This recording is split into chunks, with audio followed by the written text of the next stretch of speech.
A report from the New York Times found that Apple removed or restricted a number of screen time apps. Kristina Partsinevelos joins us now. Okay, let's explain what this is about. What is Apple doing? Well, you know on your phone, if you're on it too much, the Apple can track how much screen time. I feel like you're going to go and check to see how many times you've checked Twitter and all that. So Apple only got into this game in September, and what a lot of apps are complaining about is that they're being pushed under the rug or being removed from the App Store because they believe that they are being unfairly targeted. They feel like their business could potentially hurt Apple, which is why Apple's going ahead and, throwing them under the rug or removing them. According to the New York Times, 11 out of 17 of the most popular parental control apps on the App Store have been either removed or restricted. And now this is a quote that from Tim Cook. He was at an event, a Time event very recently, and he said, listen to these words, this is amazing. Apple has never wanted to maximize user time. We've never been about that. We're not motivated to do that from a business point of view, and we're certainly not motivated from that from a values point of view. So maybe you could think hypocrisy to its finest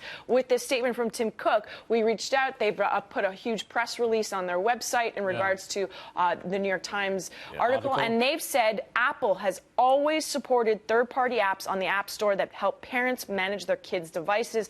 Contrary to what the New York Times reported over the weekend, this isn't a matter of competition, it's a matter of security. So they've said that, it a bit. Well, maybe we shouldn't assume. Issue. We shouldn't say that we're twisting. But yes, according to them, it's these apps are getting too much of your own personal information. Hence the reason why they're protecting us as a whole, as a society. And so it's not the first time this has happened with Apple. Spotify too. Kristina, interesting. All right, now we have the issues. Bring in Brett Larson, morning anchor on Fox News headlines on Sirius XM.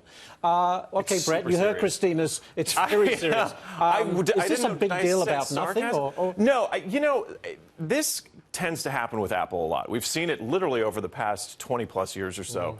Apple has this amazing community of developers that have stuck around with them through thick and thin. They have these I don't want to use the word rabid because I don't want to get the hate tweets for it, but they have a very devoted fan base, Apple does, of people who will literally line up at midnight to buy the newest products.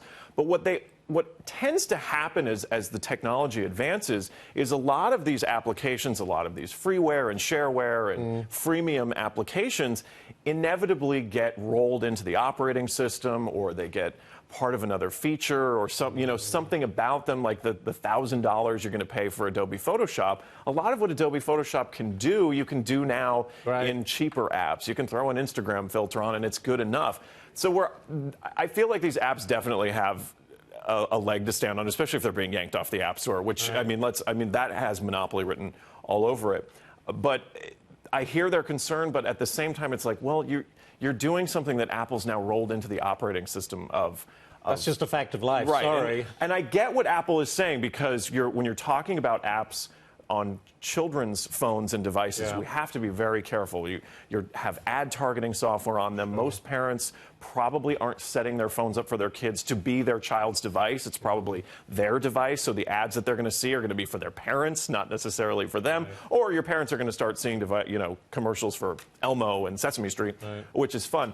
But I think I hear both sides of this, and I think Apple because continues the to have optics this are problem. that Apple doesn't want anyone else telling you how much time you're spending on your screens. Let us do that, and squashing the competition, to your point, a monopoly. Yeah, but I don't think Apple's doing it on purpose. I don't think they're trying to kill the developers. I think they're just saying, like, hey, listen, we rolled this into our operating system.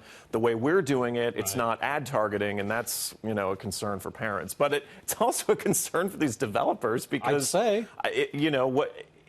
If it keeps up, it's going to be problematic. Very good. Brett, thank you so much for coming in and talking about it. Kristina, thank you.